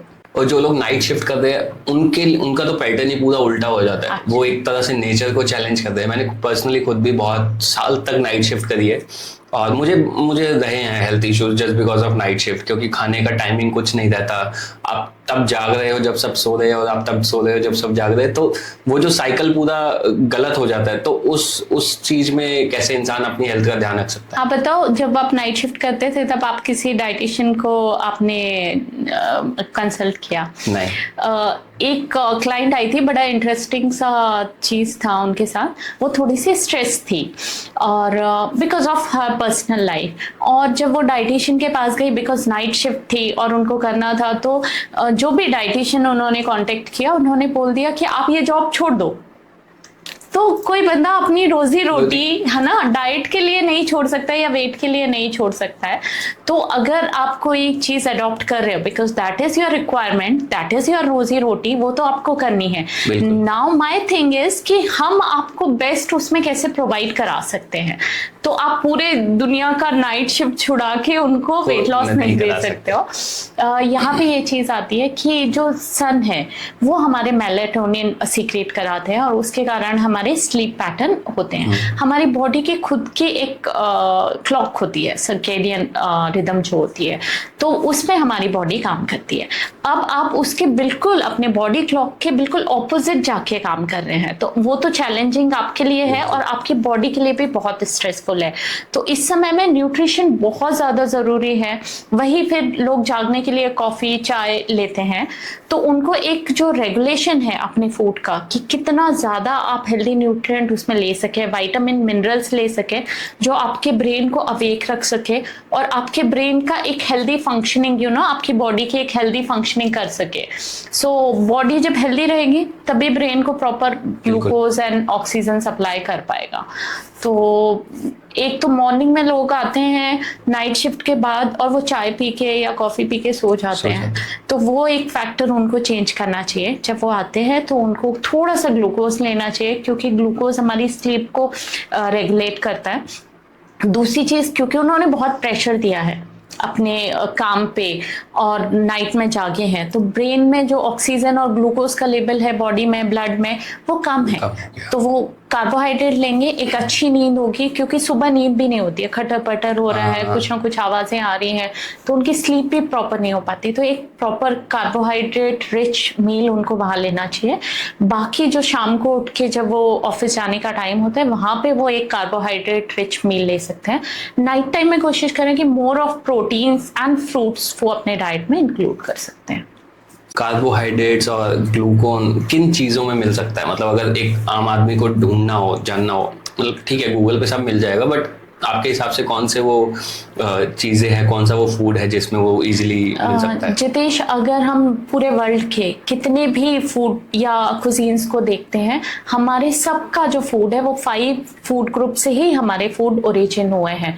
तो ग्रेन्स है, सीरियल जिनको हम बोलते हैं सीरियल एंड ग्रेन्स, दूसरा पल्सेस एंड लेग्यूम्स लेंटिल्स है, तीसरा मिल्क एंड मिल्क प्रोडक्ट्स है, उसी में हम लोग नॉनवेज को काउंट कर लेते हैं बिकॉज एनिमल प्रोडक्ट है वो। उसके बाद फ्रूट्स एंड वेजिटेबल्स है जिसमें विटामिन एंड एंटीऑक्सीडेंट है। उसके अलावा किसी भी चीज़ में आप इतनी वैरायटी ऑफ कलर्स नहीं देखेंगे। तो जितने भी मिनरल्स हैं, जितने भी एंटीऑक्सीडेंट है, जो भी डिजीज फाइटिंग है, वो फ्रूट एंड वेजिटेबल से आते हैं। उसके बाद फैट एंड शुगर जो कि सबसे ज़्यादा अंडररेटेड है और लोग उसको बुरा मानते, विलन मानते हैं, but they are also necessary for our body. तो जो फैट है और जो शुगर है उसका भी एक फूड ग्रुप है। अच्छा नेहा जी, मैं जानना चाहूंगा कि आपके पास फीमेल और मेल का रेशियो क्या रहता है? मतलब कितने क्लाइंट्स हैं जो मेल क्लाइंट्स है, कितने फीमेल है? मतलब ऐसा नहीं है कि मैं जेंडर वाइज हूँ, बस देखना चाहता हूँ कि कौन से ज्यादा लोग परेशान है अपनी जिंदगी में। एक्चुअली परेशानी की बात नहीं है, girls are more conscious and जो विमेन हैं वो मोस्टली किचन में रहती हैं, they are responsible for the health of their family. तो वो बच्चों को देखती हैं, अपने हस्बैंड्स को देखती हैं, घर के बुजुर्गों को देखती हैं, तो वो सबकी हेल्थ जो डिपेंड करती है वो फीमेल पे डिपेंड करती है। तो वो जो सुन के और जब वो कम्युनिटी पे बैठती हैं, तो बिकॉज विमेन के हार्मोन्स हर महीने चेंज हो रहे हैं, अप एंड डाउन हो रहे हैं, तो हम लोग ये बातें भी आपस में डिस्कस करते हैं कि यार ऐसे हो रहा है तो ये खाना चाहिए वैसे। तो इसीलिए female are more conscious, but जब फीमेल आ जाती हैं तो वो धीरे धीरे अपने हस्बैंड को, भाई को उनको लेके आ जाते हैं डाइट पैटर्न पे। Although it is very difficult, हाँ, जब तक आपका मन नहीं करेगा कि नेहा मुझे डाइट करनी है या मुझे हेल्दी होना है, मुझे वेट लॉस करना है, तब तक नेहा आपको वेट लॉस नहीं करा सकती, आपकी वाइफ भी आपको वेट लॉस नहीं करा सकती। सो फीमेल्स में क्या चैलेंजेस आपने ऑब्जर्व करे, मतलब उनकी हेल्थ से रिलेटेड क्या कॉमन चैलेंजेस है जो मोस्ट ऑफ द फीमेल्स में आपने देखे हैं? सी फीमेल्स का कैसे होता है कि क्योंकि हमारे हार्मोन्स हर महीने चेंज हो रहे हैं, हर 15 डेज में हमारे हार्मोन्स चेंज हो रहे हैं, तो ये जो चेंज होता है उसके कारण थोड़ा स्ट्रेस भी होता है, थोड़ा सा इरिटेशंस भी होते हैं, और जैसे वेट गेन होता है तो हम लोगों का पीयर प्रेशर भी ज़्यादा होता है कि हम स्ट्रेस में अच्छे नहीं लग रहे हैं, अरे पेट दिख रहा है, और जैसे पेट दिखेगा, कोई फ्रेंड भी टोक देता है कि तुम मोटी हो गई, तुम्हारा वजन कम हो गया। तो ये फैक्टर्स भी हमारे दिमाग में चलते रहते हैं कि वेट गेन हो गया, वेट लॉस हो गया, बॉडी शेमिंग हो गई, या ड्रेस नहीं आ रही है, पुरानी वाली नहीं आ रही। तो ये फैक्टर्स सारे आते हैं। बट मेन जब आता है वो कैल्शियम की कमी उनकी होती है, विटामिन डी की कमी कोरोना के बाद आई गेस ऑलमोस्ट सभी को निकल रही है, विटामिन B12 की कमी सबको निकल रही है। सो जैसे हमने डिस्कस किया था कि वाटर सॉल्युबल जो विटामिन हैं वो फ्लश आउट हो जाते हैं, तो वो फैक्टर भी वहाँ पे काम करता है। एक बहुत अच्छी चीज़ मैंने बहुत दिनों में, बहुत इस टाइम में ऑब्जर्व की है कि पहले हमारी हर चीज़ ना धूप में सूखती थी। हमारे कपड़े हैं धूप में सूखते थे, गेहूं, चना, दालें, वो सब धूप में हम डालते थे और सूखते थे। तो वो हर एक चीज़ है ना, वो हमारे सन की रेस को एब्जॉर्ब करती थी, उसकी हीट को, विटामिन डी को। तो जब हम वो चीज़ें खाते थे तो हमारा विटामिन डी का लेवल बढ़ जाता था। तो हम कहते थे कि हम खुद भी धूप में बैठे हैं, आजकल हम एसीज में बैठे हैं, हमारा खाना फैक्ट्रीज में सूख रहा है, ड्राई हो रहा है, वहीं पे उसका प्रोसेस्ड हो रहा है, तो उसको धूप नहीं लग रही है। तो जो विटामिन डी है वो आपको ऊपर से ही लेना पड़ रहा है लोगों को। मतलब सोचने वाली बात है कि इस एंगल से कभी सोचा नहीं कि पहले कि इस एंगल से कभी सोचा नहीं कि पहले सारी चीजें धूप में सूखती थी, अभी ऑटोमेटिक मशीन्स आ गई है तो कपड़े उसमें सूख रहे। मतलब कहीं ना कहीं ऐसा लगता है कि टाइम नहीं है, या इंसान अपने लिए टाइम मैनेज कर नहीं पा रहा है, क्योंकि वो बाकी चीजों में इतना उलझा हुआ है, बाकी चीजों में उसने अपने आप को इतना बिजी कर लिया है कि वो चीजों का टाइम मैनेज नहीं कर पा रहा है। हम जहाँ पे सोच रहे हैं कि हम ग्रोथ कर रहे हैं, पर हमारी असली अर्निंग क्या है? हेल्थ है और बच्चों की हेल्थ है। लेकिन हम वहीं पे सबसे ज्यादा कॉम्प्रोमाइज कर रहे हैं, क्योंकि आपका खाना अब आपकी माँ या आपकी वाइफ नहीं बना रही है, आपके घर पे एक मेड आ रही है, वो खाना बना रही है, उसने कितना न्यूट्रिशन फेंक दिया, कितना तेल डाल दिया, कितना नमक डाल दिया। तो वो जो हम पहले उसको प्यार बोलते थे कि माँ के हाथ का प्यार है या वाइफ के हाथ का प्यार है, वो एक्चुअली प्यार से ज्यादा न्यूट्रिशन था कि उनको पता है कि यार ये थोड़ी सी धनिया इसमें डालूंगी ना तो आयरन लेवल बढ़ जाएगा, या थोड़ा सा टमाटर कुक करके डालना है, थोड़ा टमाटर कच्चा डालना है। तो उस तरीके से हम लोग बैलेंस करते थे। अभी खाना रखा हुआ है, बन गया है, उसकी न्यूट्रिशियस वैल्यू भी कम हो गई है। तो हेल्थ के साथ हम खुद ही अपने चैलेंजेस ले रहे हैं। कोविड के बाद कुछ ऐसे चीजें ऑब्जर्व करी है आपने अपने क्लाइंट्स में, या फिर ये कह लो कि कोविड के बाद शायद क्लाइंट्स बढ़ गए हों जिनको हेल्थ इश्यूज आ रहे हैं? एक्चुअली यस, डेफिनेटली ये इशू आया है, और इसके साथ साथ लोगों में स्ट्रेस फैक्टर भी बढ़ा है और उनके लिवर पे भी बहुत इम्पैक्ट आया है। तो पहले जब हम लोग पेशेंट्स देखते थे या उनके ब्लड रिपोर्ट्स चेक करते थे, तो मोस्टली लिवर एक ऐसा होता था जब कोई इन्फेक्शन हुआ या सीजन चेंज हो रहा है, वेदर चेंज हो रहा है, तभी उनके लिवर पे इम्पैक्ट आता था। बट आजकल ऐसा है कि हर किसी का लिवर में थोड़ा ना थोड़ा उसके जो लिवर फंक्शन टेस्ट हैं वो थोड़े डिस्टर्ब हर किसी के देखने में मिल रहे हैं। तो डाइजेशन पे, गट हेल्थ पे इसका इम्पैक्ट आया है। क्या इसका रीजन कोविड है या फिर उसके क्योर के लिए ली गई मेडिसिन? नहीं, इसको हम इस तरीके से कनेक्ट नहीं कर सकते हैं, क्योंकि जो वायरस हैं जो फैल रहे हैं, बैक्टीरियाज हैं, ये एक नेचुरल कैलेमिटीज है और ये आज आई है जो हमने विटनेस किया है, लेकिन ये फ्यूचर में भी आएगी और पास्ट में भी कई बार आया है। तो चिकन पॉक्स जो आए थे, जो पूरी की पूरी कॉलोनी खत्म कर देते थे, पूरे गांव नष्ट हो जाते थे।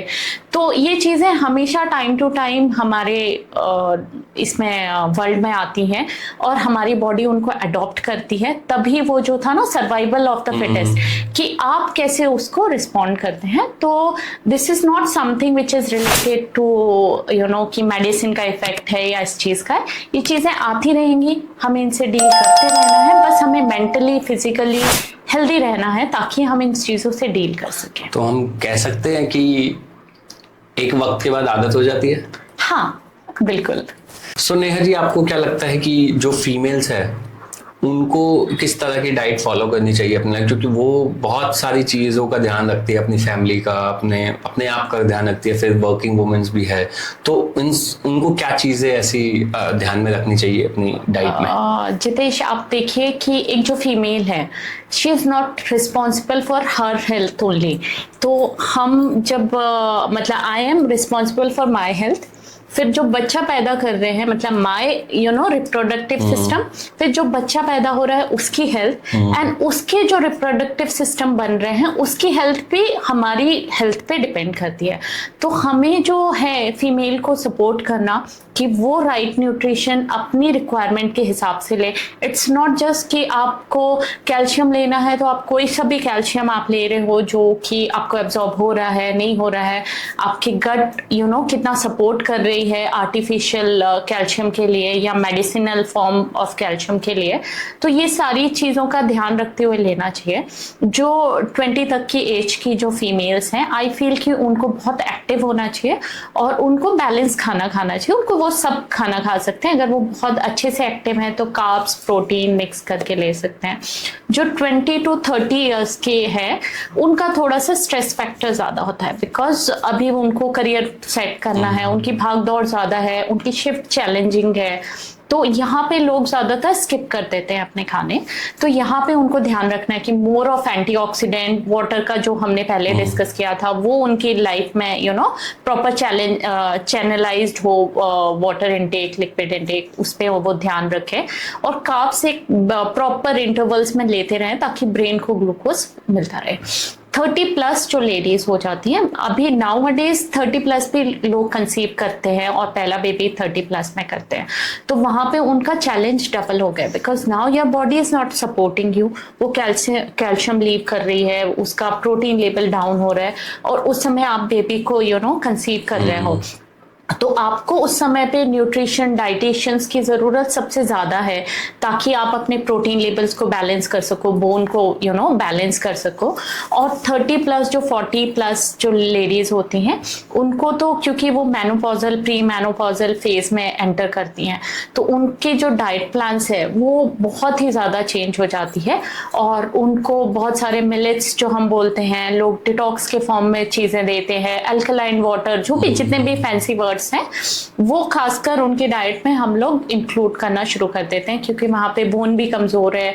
फिर लेडीज़ की सबसे गलत आदत क्या होती है कि अगर मैंने खाना बना लिया 7 बजे, आपकी वाइफ ने खाना बना लिया 7 बजे आपके लिए, अगर आपने 9 बजे तक नहीं खाया, उसको कितनी भी भूख लगी हो वो इधर उधर से छोटे पुट्टे खा लेगी, बिस्किट खा लेगी, नमकीन, पर वो जो खाना बना है वो आपके साथ खाएगी या आपके बाद खाएगी। आजकल तो साथ खाने लगे हैं, तो वो आपके साथ ही खाएगी या उसको अवॉइड करते रहेंगे। तो ये सिस्टम अगर ब्रेक कर दिया जाए कि आप सुबह उठ रहे हैं, आप एक हेल्दी डोज ले लीजिए, फ्रूट की ले लीजिए, ड्राई फ्रूट्स की ले लीजिए, आयरन की कोई डोज ले लीजिए, मतलब फ्रूट्स में या फिर वेजिटेबल्स जिसमें आयरन ज़्यादा है वो अगर ले लेंगे तो उनकी एनर्जी बैलेंस हो जाएगी, चैनलाइज्ड हो जाएगी।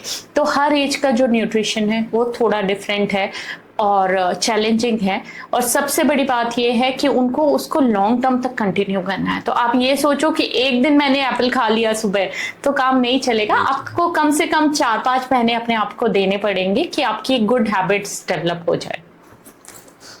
और बच्चों के लिए मतलब अगर मुझे बच्चे की डाइट पे फोकस करना है तो ये फिर से बहुत डीप जा सकता है ये टॉपिक, क्योंकि मैं इसको बहुत ज़्यादा एनालाइज करती हूँ। तो आप जब एक फीमेल, अगर मैं हेल्थी नहीं हूँ तो मैंने अपनी जो ऑफ स्प्रिंग है उसमें भी कोई डिजीज़ या कोई मेटाबॉलिक डिसऑर्डर या कोई भी जेनेटिकली ट्रांसफ़र कर दिया है, उसके बाद उसकी लाइफस्टाइल डिपेंड करती है।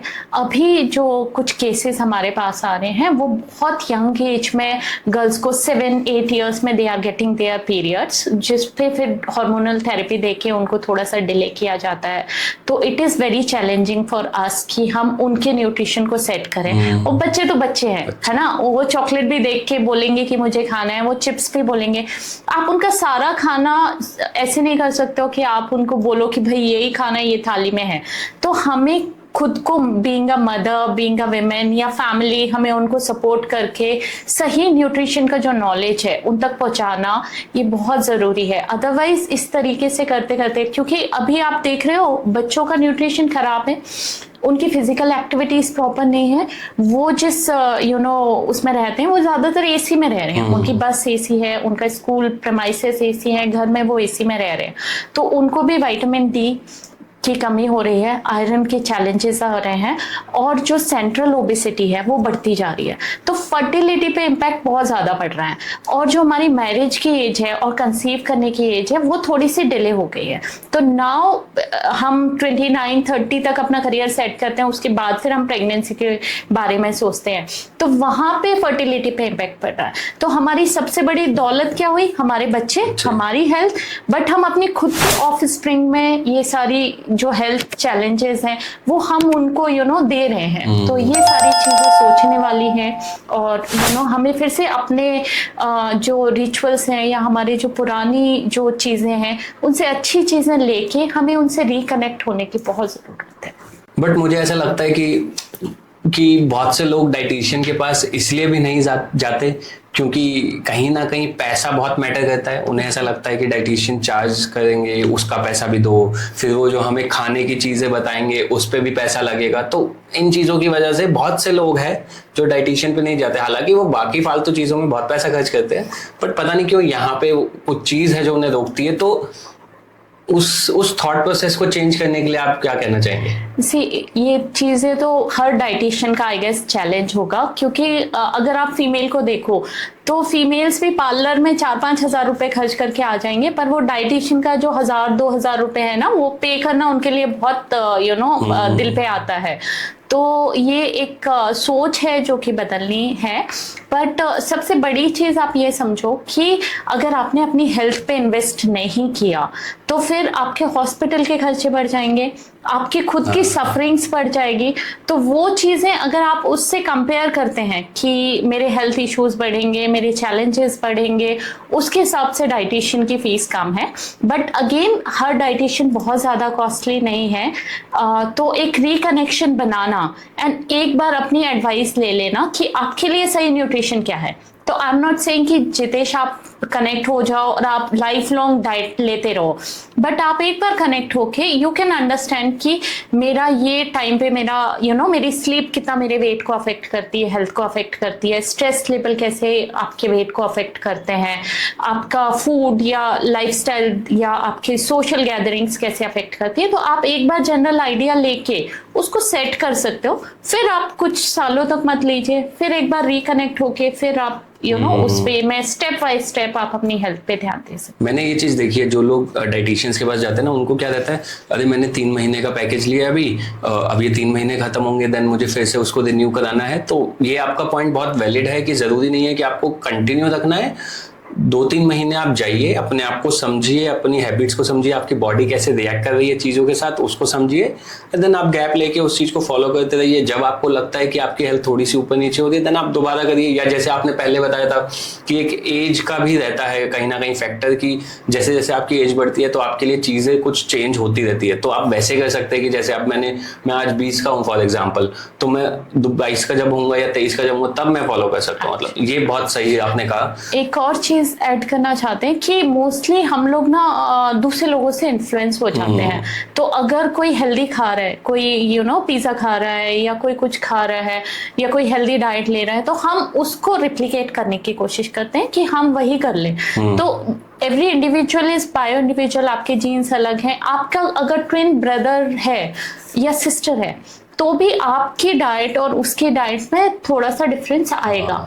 तो ये चीज़ आप समझ के कि आप इंडिविजुअल हो, आप अपना एक रेगुलेशन सेट कर सकते हो, आप अपने हेल्दी फूड्स और फ्रेंडली फूड्स चूज कर सकते हैं और वैसे फिर आप डाइट फॉलो कर सकते हैं। अच्छा, ये आपने बहुत बढ़िया बात कही कि पार्लर जाके 4-5 हज़ार रुपये खर्च कर देंगे, लेकिन अपने डाइटिशियन को देने में थोड़ा सा हिचकिचाते हैं। कहीं ना कहीं मुझे ऐसा लगता है कि अगर आप डाइट अच्छी ले रहे हैं, कुछ अच्छा खाना खा रहे हैं, टाइमली खा रहे हैं, तो वो आपकी कहते हैं ना इनर ब्यूटी को भी इंक्रीज करता है। तो उसके आपको ऐसा लगता है कि मतलब ऐसा हुआ है आपके क्लाइंट्स के साथ? देखिए, कोई भी एक प्रोफेशन के लिए ये चीज़ बोलना सही नहीं है, बट ये जस्ट एक क्योंकि वहाँ पे आप जा रहे हैं टू बिकम ब्यूटीफुल, कि आप अच्छा दिखना चाहते हैं, आप प्रेजेंटेबल दिखना चाहते हैं, इसलिए आप जा रहे हैं।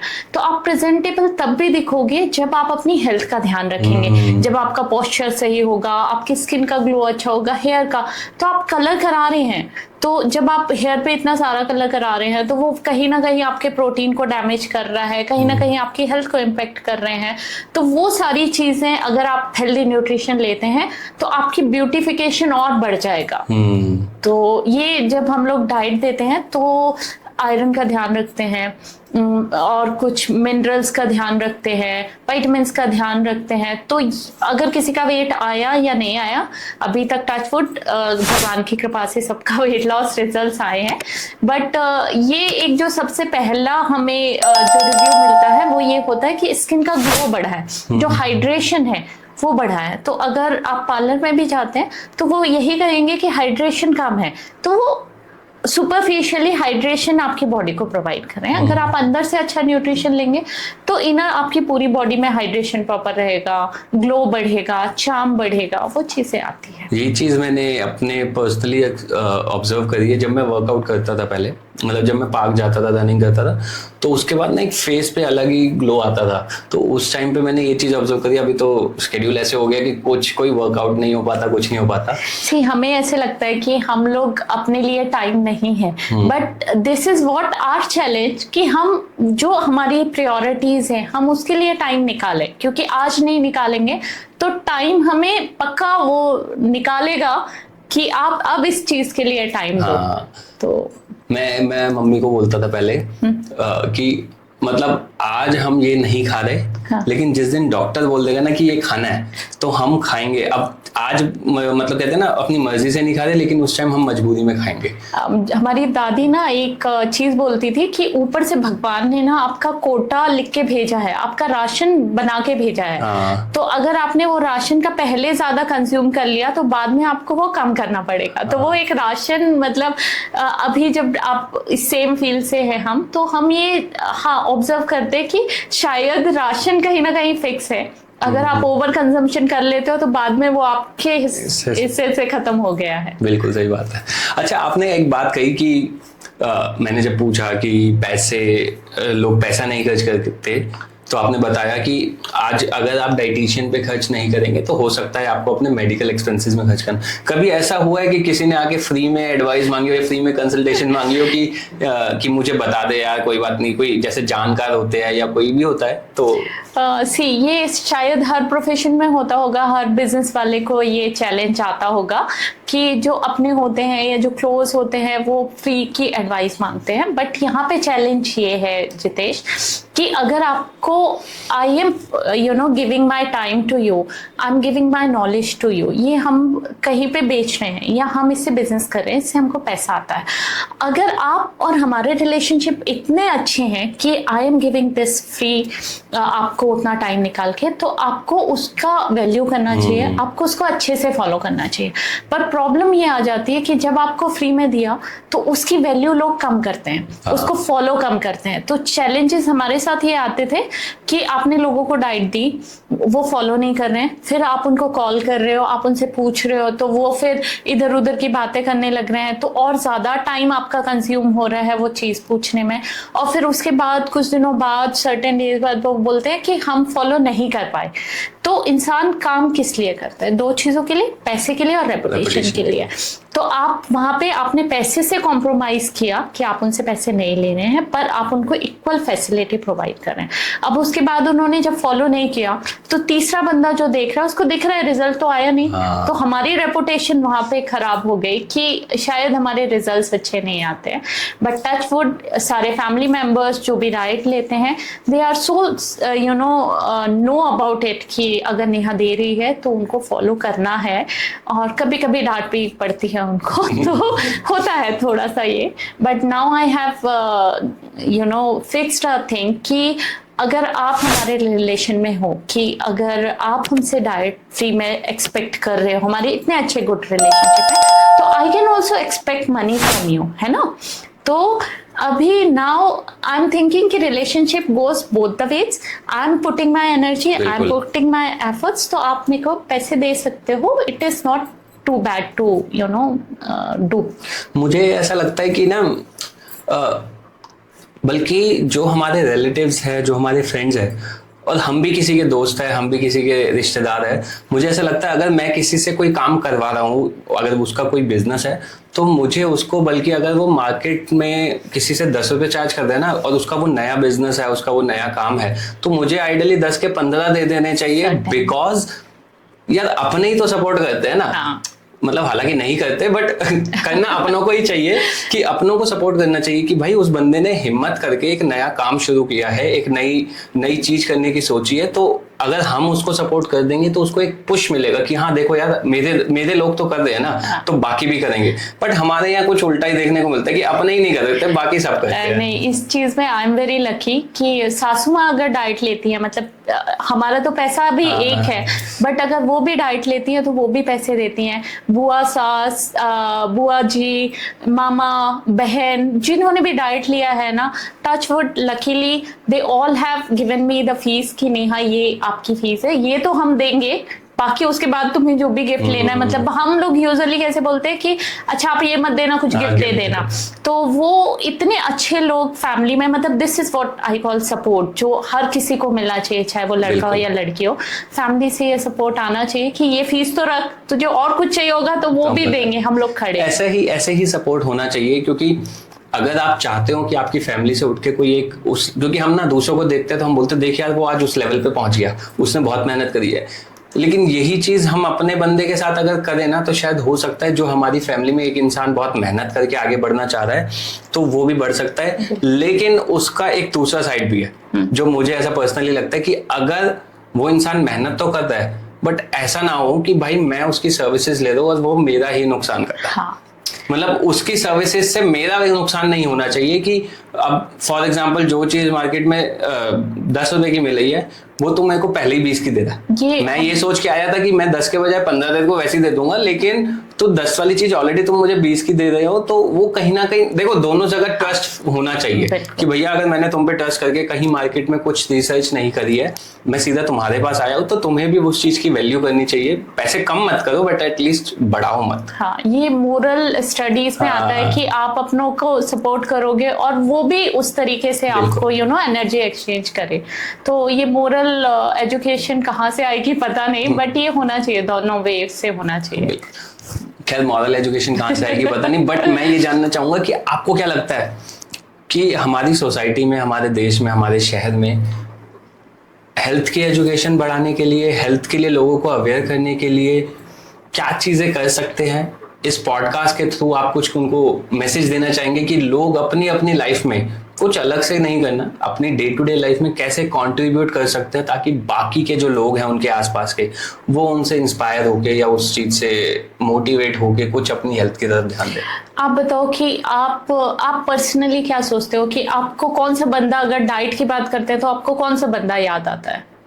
जो दिखने में बहुत फिट हो, या कोई मतलब जैसे अब मेरे कुछ 1-2 फ्रेंड्स हैं, तो कभी मैं सोचता हूँ कि मुझे हेल्थ के बारे में जानना है, तो मैं सोचता हूँ कि चला उनसे बात करूँगा मैं कि वो कैसे फॉलो करते हैं. जैसे लड़कियां हैं, वो अगर आप डाइट की बात करोगे ना तो उनके दिमाग में सबसे पहले आएगी शिल्पा शेट्टी. हाँ, मतलब अगर मैं उस लेवल पे चला गया तो हमारे माइंड में भी आता है कि यार कोई एक्टर है जो बहुत फिट है, जैसे ऋतिक रोशन हो गया, टाइगर श्रॉफ हो गए, अक्षय कुमार के इससे रिलेटेड बहुत वीडियोस आते हैं डाइट से रिलेटेड.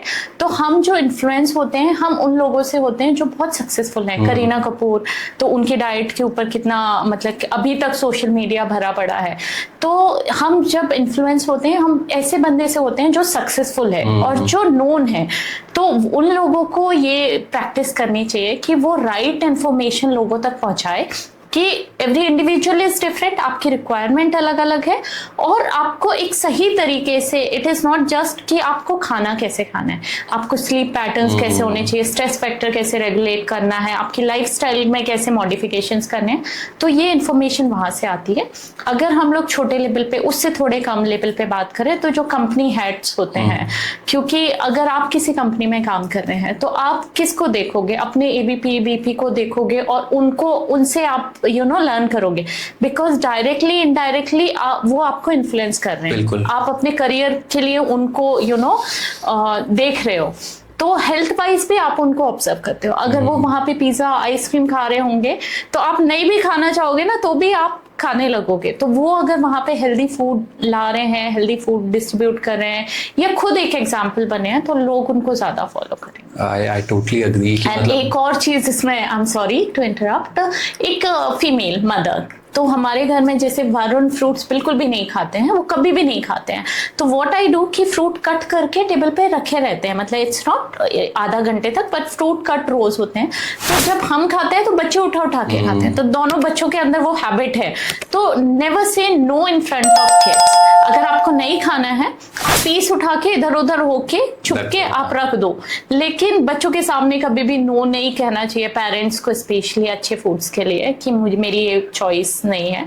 ये भी बहुत इन्फ्लुएंस करता है। हाँ, एक लाइन है ना कि बच्चे जो है आपकी एडवाइस फॉलो नहीं करते, आपके एक्शंस फॉलो करते हैं। तो ये आपकी बात से बिल्कुल सही है कि आप उनके सामने खाएंगे तो उनको वो भी खाएंगे। अब आप अच्छा खा रहे हैं, बुरा खा रहे हैं, या अच्छी हैबिट्स ले रहे हैं या बुरी हैबिट्स उनके सामने कर रहे हैं, तो वो चीज को फॉलो करेंगे ही करेंगे। एक्चुअली बच्चों में ना ट्रांसफर होता है कि अगर आप कहोगे ना लौकी बनी है, मैं नहीं खा रहा, तो वो बच्चे चाहे लौकी खा रहे होंगे, वो 2-3 दिन बाद ना वो रिपीट करना शुरू होगा, लौकी है मैं नहीं खा रहा, फिर वो खाएंगे और फिर धीरे धीरे वो चीज उनके ब्रेन में बैठ जाएगी। तो वो कॉन्सेप्ट हम फैमिली में चेंज कर सकते हैं। तो तीनों लेवल पे इन्फ्लुएंसर्स को हम जहाँ पे वर्क कर रहे हैं, वहाँ के जो सक्सेसफुल लोग हैं या जो सीनियर्स हैं, एंड घर में फैमिली में पेरेंट्स को। बिल्कुल नेहा जी, आपके साथ ये बातें करके बहुत ही मजा आया। बहुत ही ऐसी बातें सुनने को मिली जो शायद कभी सोची भी नहीं थी, उस पर्सपेक्टिव से नहीं सोचा था,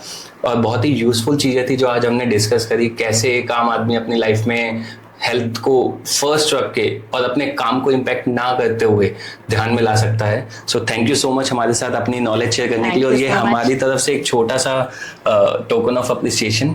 थैंक यू सो मच। ठीक है, आई होप इस वीडियो से बहुत सारे लोगों को हेल्प मिलेगी। बहुत सारे लोग जो है छोटी छोटी चीज़ों का ध्यान रख के अपनी हेल्थ को बेटर बनाएंगे और इस सोसाइटी को एक अच्छा और हेल्दी प्लेस बनाने में योगदान देंगे। Thank you so much.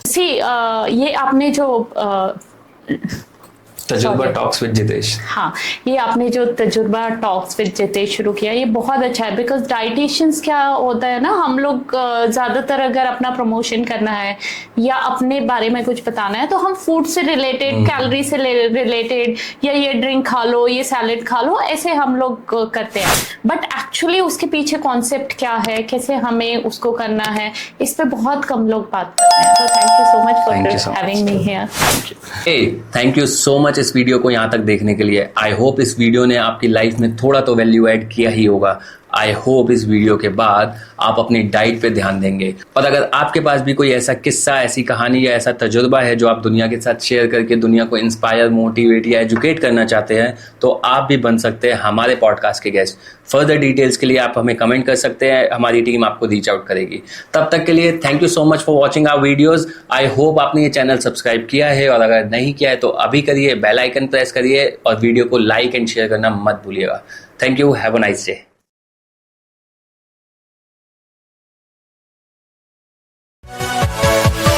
Yeah.